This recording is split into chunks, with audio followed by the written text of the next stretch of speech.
This podcast is dedicated to sharing the practice of meditation, the philosophy of Western Buddhism, and the refuge and love of our TBC Sangha. Offering solutions that are simple, practical, and true. We believe happiness and better health are available to all people and for all people. We are here each week to lend wisdom and support to all who are making or considering making this journey. This is On the Range.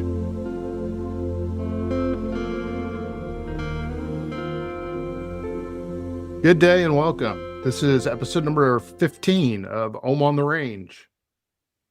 Each week, we attempt to share stories, practices, and wisdom that lead to a happier and healthier life. I'm your host. My name is Whit, and because I understand my own limitations, we lean heavily on our co-host. And this week, Christine Cronin joins us in that role. Christine, welcome to the podcast. How are you doing? Thank you. I'm doing really good. How are you? Good. We're super happy to have you here. I know that being you is a full-time job, so thanks for making the time. Before we get going, do you want to share anything with our listeners so they get a better idea of who you are?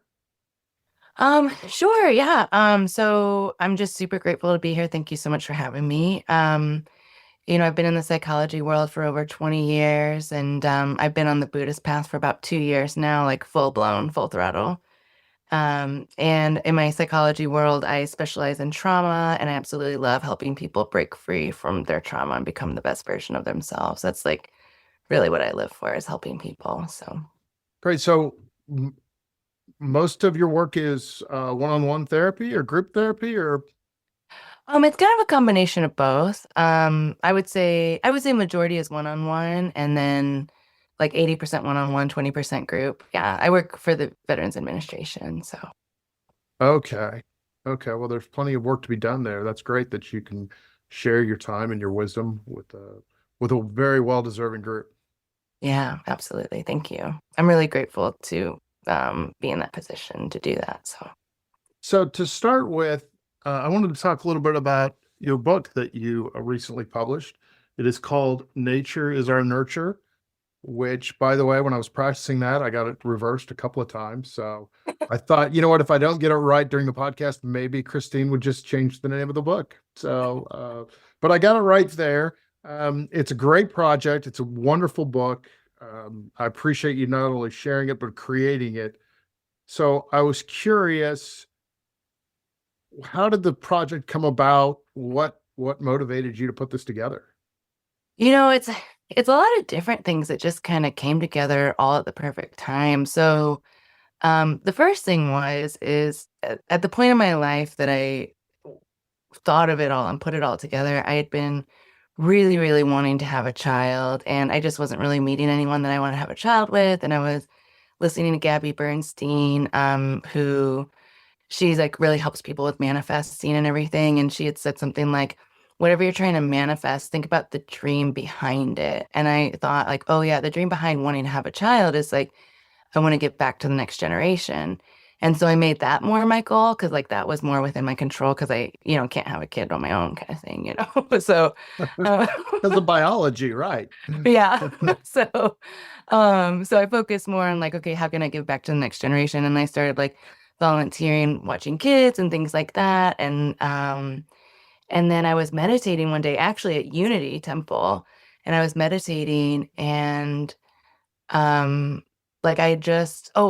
before I started meditating, I had just been looking around in nature, and I was like, I had this professor once, he was my applied linear modeling professor, surprisingly, who inspired me. But he made this comment that like nothing is truly invented. It's just everything comes from nature. And so ever since he said that, I would just look around in nature and be like, okay, what invention did that inspire? Or I would go the opposite way and say like, okay, what nature inspired like Gonzo from the Muppets, right? Because it's the weirdest looking character. And then I found it. It's like a type of seal in Monterey, California, with like a long nose. So I would just play that game for like years after my professor said that. And then it just, I don't know, I was just like really getting in my spirituality, and I just started seeing all these analogies through like these lessons, psychoeducation I was teaching my clients, and then I could see these examples in nature. And then it just like all came together. And then when it all came together, absolutely, I was actually meditating at Unity Temple in the Plaza. And I was like, oh my gosh, a children's picture book or like a picture book that everyone can enjoy that like shows these analogies in nature of these life lessons. It's like easy for people to understand. Like they don't have to read all the books I read to get the lessons, right? Like they can just Right. look at these pictures and have like a summary of what the lesson is and then hopefully plant a seed for whatever that helps them with in life, you know? So Well, that's really how it all came together. it's a beautiful presentation, and the text couples so well with the visuals. Was it difficult to put it together? Um, you know, it it wasn't. I think, it took me a few years. Like I would just kind of write the analogy and what the lesson was. Um, and then like I was kind of dragging it on a little bit, but then I ended up getting pregnant. I ended up meeting someone and getting pregnant and having a baby, and I actually finished it after I gave birth. Like, when I was like up at 3 a.m. with my baby, like she would like when I was on baby duty, because me and my partner, we would rotate shifts. And so I was on baby duty, like I would write it, So I finished it pretty fast during that time. And my mom, I have no idea how she did all that artwork, but she did all that artwork within like 6 months. But she just like really focused and got it done. So is your mom a professional artist, or I mean, I would say so. But she's not like, she is well, now? yeah, she's now. Well, and that's the thing is like, I think she's entered art galleries and things like that, but she's never really had the time to like promote herself. And I think she's also really humble and like doesn't want to promote herself. You know what I mean? But like I'll promote her. Like so, Right, right. but I thought this would be a great way to like show my life's work and show her life's work and like together. This is so cool, Yeah, to like again, bring they it. were it works so well. Just the idea is inspiring, the picture book approach, but also just having read through it. And by the way, you're kind enough to make a digital copy available to me before we put this together, and it comes off really well on the digital side. And sometimes that's not the case with books that lean on visuals. That's been my, I don't know whether it's the formatting or doesn't matter, whatever, for whatever reason, your work in particular really looked good in that format. And the actual physical book is like I said, is gorgeous. So Oh, congratulations thank on you. that. Thank you Um, so much. so what was the timeline? A couple of years, you think? Yeah, total a couple of years, but it was really like the last like 6 months that we really, I don't know, like me and my mom got supercharged somehow and like really just finished it fast. So, and I found a really good publisher too, who was like really reasonable. So I self-published, but they were also really helpful with providing editors and things like that. So. So what's the feeling that you've experienced now that the project is complete, available to the public?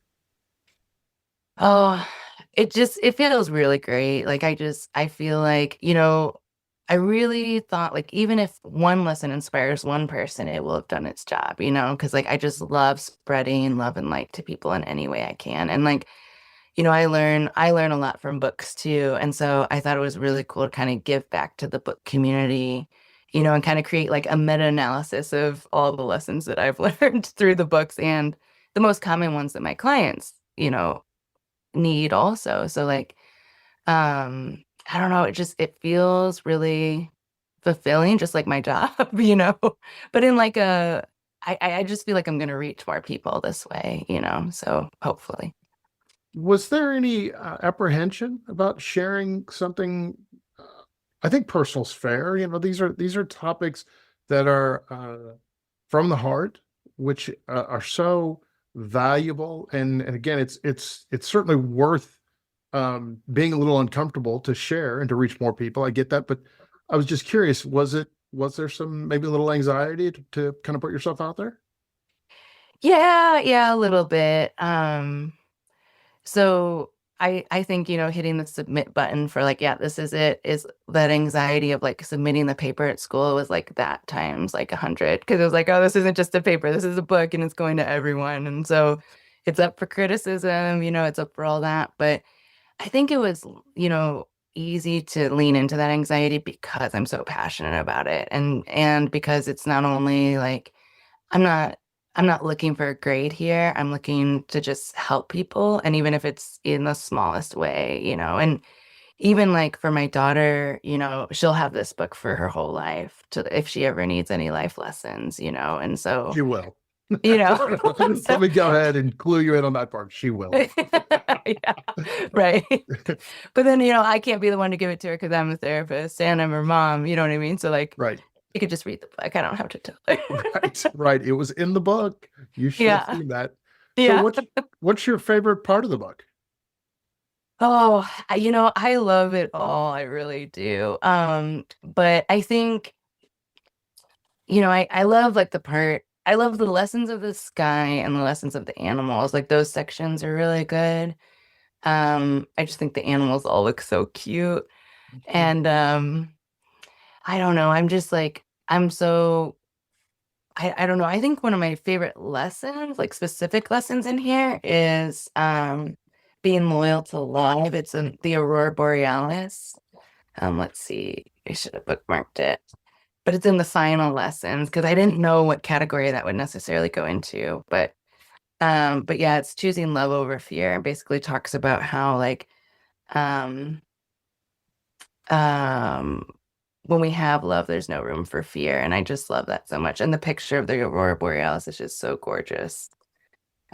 So yeah, but I really love the whole book. I mean, it just really depends like what I'm going through at the time of what I like the most. Sure. Sure. The format, I mentioned it earlier, but it's so unique, at least to me.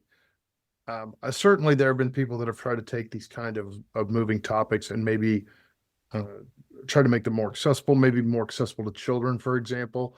But there's nothing, this book works on a lot of different levels, and the art is very accessible. I think that's a fair word, but it's also vibrant, and it's a great mix of beautiful and playful. So I think that works so well with your writing too. It's fun to read and capture some of that wisdom, but then and see how it pairs with whatever the picture is. Uh, it's really a unique way of doing it. So again, I think that's fantastic that you guys were able to put that together. Thank you so much. I really love all those reflections. Thank you for saying that. So do you think you'll publish another book? Will this happen again? I don't know. I kept as when I was in the final editing stages, they were like, okay, are you done? And I was like, wait, one more lesson, one more lesson. I just kept like adding, and then I was like, all right, I gotta stop at some point. Right. But I don't know. I might, add to it, or I might do other analogies. Like I was thinking I could do life lessons through car analogies for, maybe guys who don't want to like learn about nature, or women who don't want to learn about nature. Maybe they want to learn about cars. Like, maybe thinking about just different topics like that resonate with people better. But I don't know. I just honestly, I think I don't want to take away from it. So I don't think, Right.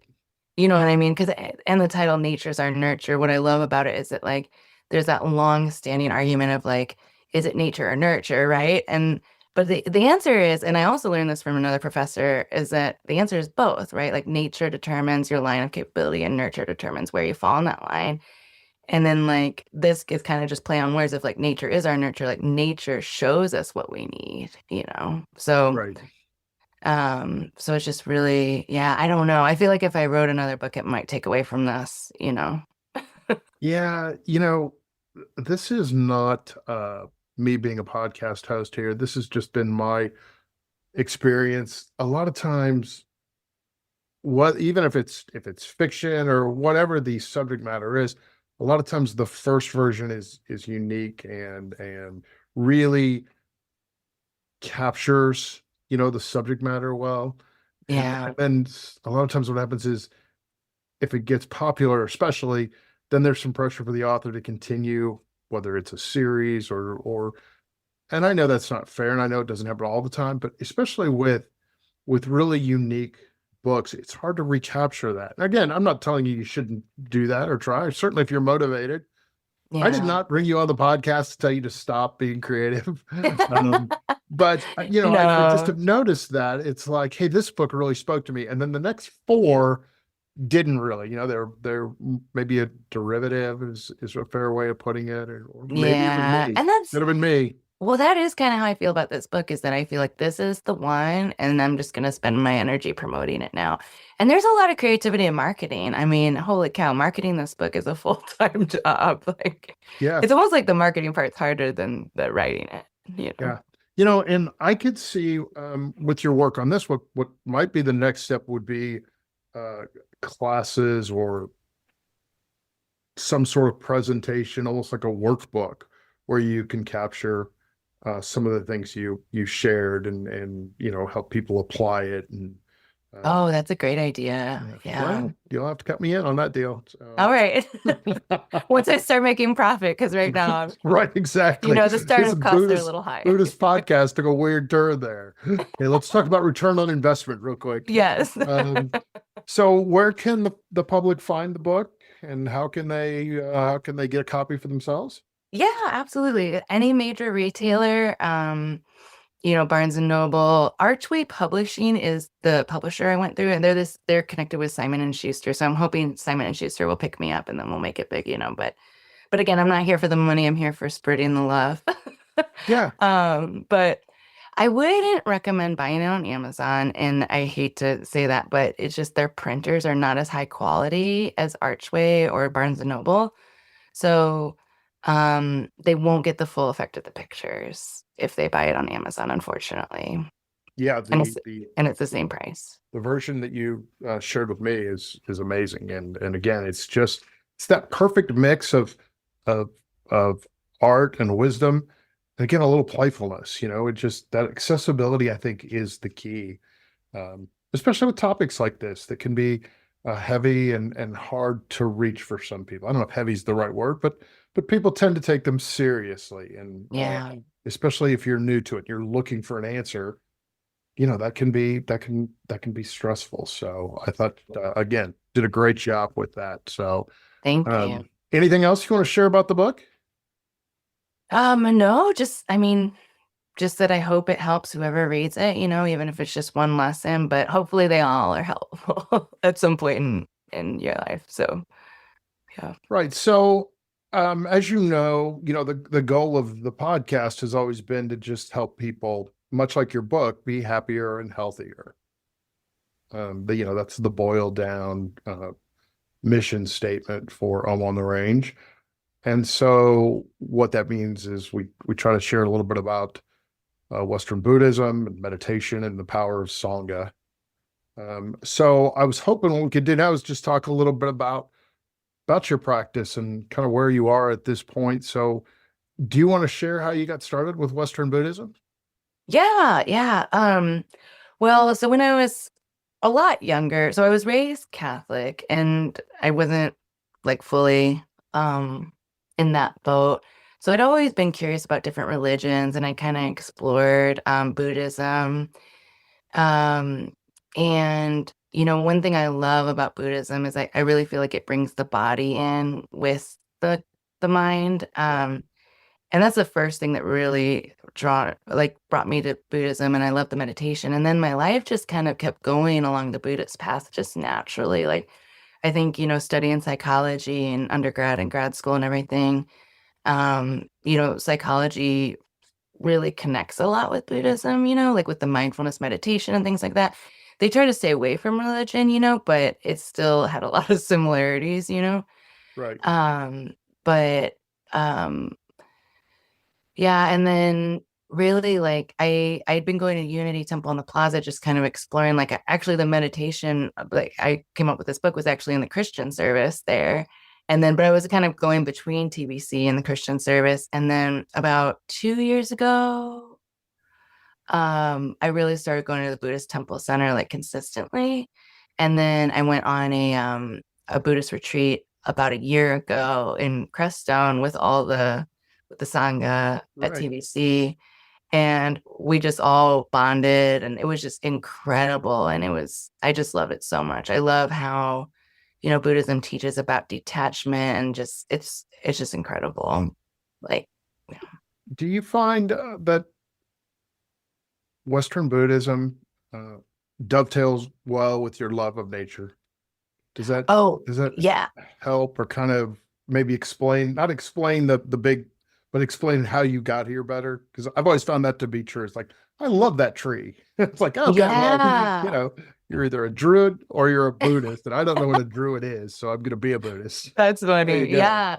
Well, that too. Yeah, I've always loved nature. Like I've always felt like so connected to myself when I'm in nature. And so yeah, it's just amazing like how, I was reading this book. Oh, I can't. The Seed of the Soul. Have you heard of it? No, I've not. Okay, it's really good. One of the chapters they talk about is having reverence for everything. And what he meant by that was like seeing life in everything, even like inanimate objects. So it was like really a cool chapter. But I've always felt that way with nature of just having like feeling so connected to the life in nature. And I think, that's also what I love about Buddhism too. Oh yeah, and I forgot I'm also a yoga instructor too. So that kind of like got me on the Buddhist path Mhm. too, a little Yeah. more. Yeah. Yeah. We see a lot of that at TBC, and I think in general, a lot of people who practice Western Buddhism, probably a lot of people who practice Buddhism worldwide, are familiar with yoga and can see the wisdom and being able to connect with the body and um, connecting with feelings and emotions, but divorcing oneself from the stories that we tend to kind of latch together when we're not more aware. Yeah, So absolutely. so yeah, I think you're absolutely right. I think that's a real advantage if you have the ability to see the connection there.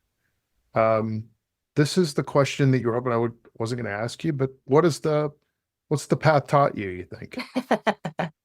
Well, no, I didn't say I didn't. I was hoping you wouldn't ask. I just said I can't answer that in 40 Right. minutes. Okay, part one. Okay, part one. Man, it's taught me so much, really. It's taught me a lot about detachment.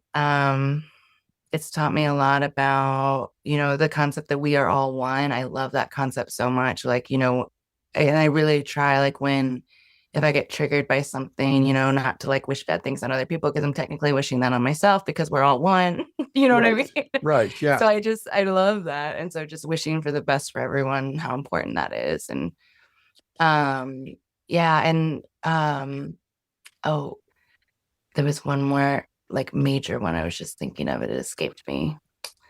Um, No, we can oh, circle back to it. oh yeah, no, it's just the importance of like the mind and body connection, and really like being present with your body. Cause like one of the things, and I know I'm turning this a little bit back to psychology, but I just got trained in EMDR. And that's a like an evidence-based treatment model that really helps connect the mind and the body through trauma recovery. And I think that's why I love Buddhism so much too, is because like our minds and our bodies, operate, they're like separate entities, and we have to do nurture them in different ways. They need different things. So if our body goes offline, in a trauma response or something, like a flashback, it'll tell our brain we're not safe, and then our brain will be like, oh, we're not safe, and then everything goes offline. So really, and then vice versa, if the brain's like, oh, we're not safe, it'll tell the body, and then the body will go with so they're just so interconnected. And I think, that's the biggest thing that Buddhism has really taught me is how to really connect with my body and really be fully present with myself. And I remember something tragic happened to me when I was about 19. And ever since then, I'd been like searching for this like homey feeling. Like I just was like, I want to feel like I'm at home. And Buddhism has taught me that like my breath is home. I can be arriving at home in this very moment, no matter where I am, no matter what I'm doing. Right. Yeah. So what's your practice look like right now? Well, so I go to TBC every Sunday or I stream it if I'm sick and can't make it. That's really nice that they have the streaming service. Right. Um, and so I do that, and then I try to there's another Sangha video call on Wednesdays from that retreat I went to in Crestone. Try Hmm. to do that every Wednesday. And then every day, every morning I try to do about like at least 20 minutes of yoga, just like not vinyasa, not like the standard, like the popular one, but more like restorative or yin, which is like really relaxing to the body and it puts you in poses that calm the vagus nerve, which is like our emotion regulation nerve and things like that. So I do that yoga, and then I do a meditation, kind of like one that I've made up. I don't know if you want to hear what it is, but I do that meditation every morning. Well, I feel like we have to now. Well, I'm really proud of it. So, because I feel like I'm capturing everything in the meditation, but I just sit there. I'm fully present with myself. I picture like a light coming down from the sky, like being inspired by like, a higher power of whatever kind. And then I picture roots at my feet grounding in the earth to be grounded. And then I picture my heart glowing so bright that like no matter what's around me, it's gonna like outshine it in terms of positivity, not like in terms of attention, but Right. but Yeah. just like that glow is gonna be more powerful than any like negativity that comes in, you know. How does that make you feel? When I do the meditation, Yeah, just I mean, not that you thought of it, not on the ego side, but I mean, what's the feedback that you get? Can you feel that warmth? Can you oh feel yeah. Yeah, I feel my heart glowing and I feel more resilient throughout the day. Like I feel less like impacted by the things outside of me. Like I feel like I'm more like resourcing from the inside rather than like external things controlling me, you know. would you say that for your practice, that connection between mind and body has been the most helpful, most positive thing you've gained? Yeah, I think so. Cause I think that's kind of like where it all started. Cause like once, and I tell this to patients and clients all the time that like, we can only connect with other people as much as we're connected to ourselves, right? Right, right. And so, yeah, like until I started really connecting with my mind and my body, I wasn't able to connect with other people like that. So, yeah. Yeah, it's interesting. It doesn't matter what the trauma looks like. It doesn't matter the size of the trauma. And by the way, I'm not a trained professional. I'm somebody who's had a practice for 20 plus years, never wanted to be a Buddhist. I don't think I ever planned on having a podcast about Western Buddhism either. But through my practice, I realized that the benefits were accessible to everyone. And yeah, it takes time, but you do get benefits quickly. It might be in small amounts. It's never as quick or as big as you want. But let's face it, you've been carrying around trauma from all your life, and most of us don't know what to do about it. And where I was going with this is that it doesn't matter if it's mental or spiritual or physical or a combination thereof.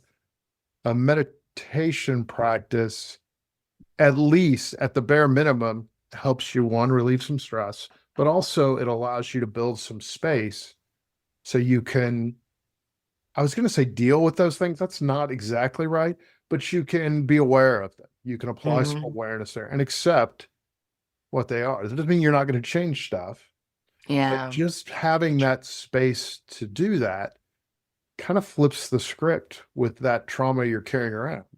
It Yeah. gives, like I said, it gives you an activity. Now, the activity is doing nothing, of course, but it does. And one of the things I learned pretty quickly was I didn't have a lot of trauma per se. I had some things just like everybody does. I don't know where it came from or what it was, but I made it a pact or a mantra for me that whatever came up was welcome. And again, it Yeah. changed the idea of, oh, I don't want to think about that, or I don't want to talk about that. I don't want to remember that, to I'm not going to dwell on that, but that's how I remember it. That's how it feels. I'm aware of it. I accept it. And then, it would drift across the sky a little bit. I've Yeah. mixed a couple of metaphors, but so Yeah, no, that's awesome. And that's one thing I tell folks too, is that it's so important for us to treat our feelings like they're our friends, right? They're our messengers, they're here to help us. And if we disown our feelings, we're disowning a part of ourselves because that is a part of us. So then we disconnect from self, we disconnect from others, we disconnect from community and a higher power. Like it all starts with a connection with self. So that's a beautiful practice you have of like just being present with your feelings, like saying, hey, you're here, I accept you, do your thing. And then also like shift and don't ruminate. Right. Like right, right, right. Yeah, it's amazing. And like I said, my motivation has always been, if I can do it, then anyone can do it.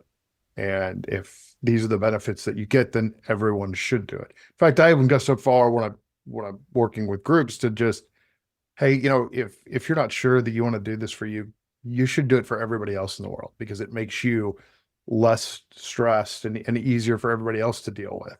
So, Oh, that's if you really want to beautiful. help the world, here's what you do. You sit for 5 minutes and and you just be the authentic version of you because that version is the one we need. And that one's plenty good and plenty valuable. So, Wow, that's really beautiful. Yeah. well, occasionally I have my moments. Um, so with your job and with your family life and with being an author, what are some things that you do to kind of stay spiritually, psychologically, physically fit, whatever that means? I know you do yoga and I know you meditate, and frankly, that's probably enough. Is there anything else that you do that kind of keeps you? Yeah, I mean, um I have a few like mentors that I call every once in a while if like challenges arise and I want to like blame someone or um, they help me like look within and say, okay, what do you have to own, right? But I do have a therapist also who does EMDR with me, and I love it. It's wonderful. But I just think, and one of the things like my life has taught me is that I'll never be done learning. So I also read books. Right now I'm reading a ton of parenting books, but that's kind of like, learning how to be a good parent is also learning how to respond to yourself emotionally too. So there's that. That's also contributing to it. So yeah, I do a lot. And then I also play volleyball. That also helps me just not think about anything and just have fun, Right, right. So Right. I still play sports. I'm not good at them. Obviously, oh, don't get too awesome. good at them, but I've noticed that as well. And it's really gone from, I've really learned to enjoy it more and I really enjoy that flow that you get from it when you can kind of put everything else aside and just be with the moment. I think Yeah. I love that about sports, especially when you get to the point where you're like, I'm never gonna. It's not about winning and it's not about scoring or any of that stuff. It's just about being here and enjoying the moment. And certainly you want to do your best because the competition is also fun, but it's really about being a good sport and putting across the effort and feeling it flow through you and through whoever you're competing against or with. And I Yeah. think that's all up from meditation, frankly, because it's hard when you're playing sports, especially as a kid, where you learn some of that stuff comes with you. It's not acceptable. You didn't try hard enough. It's like Mhm. I finally learned that, hey, that was my best right then. Was it good enough? I don't know if it was or not, but that was the best that I had. So, Yeah. yeah. Yeah, one day we were all playing kind of bad, and one of our teammates was mad, and I was like, "Hey, listen, we're all doing our best, and our best really sucks right now, okay? But Right. that's just what we're doing." Right. That's what we got. Yeah. So, before we go, I'm going to put you on the spot one more time. If you had one lesson that you wanted to share with others, what do you think that would be, or what would you like to tell our listeners? Um, I really love, like, if I had to pick one, is that it's not about the destination, it's about the direction, right? And if you're in the right direction, that's what it's all about, right? Because I think sometimes our culture can be so obsessed with outcomes. And if you drew a line of like life, like the majority of the line would be a process, and there would just be little dots of outcome. So the majority of life is process. So, just being in the process and enjoying the process and doing your best. Good, good. So remind us one more time before we bring this to an end, where people can find your book. Oh, yeah, absolutely. So I would say Archway Publishing or Barnes and Noble, any major retailer. I do have it in some local bookstores in Kansas City as well, like Prospero's and Monarchs, and um, there's a few other, but they're escaping me right now. But they could just find them. Okay. Well, But Archway con- Publishing is probably the best place to go. Yeah. all right. Congratulations again. It is a beautiful piece of work and great bits of wisdom and just a really nice presentation. So congratulations on that. Thank I you. want to thank you, Christine, for serving as co-host. Absolutely. And Thank you for of having course, me. congratulations on the book. I also want to thank the listeners for joining us here on on the Range. We can be found on multiple platforms, including Spotify, Amazon, and YouTube. Feel free to leave questions or comments on those locations. or you can email us at omontherange@gmail.com. This is Om on the Range wishing you happy trails.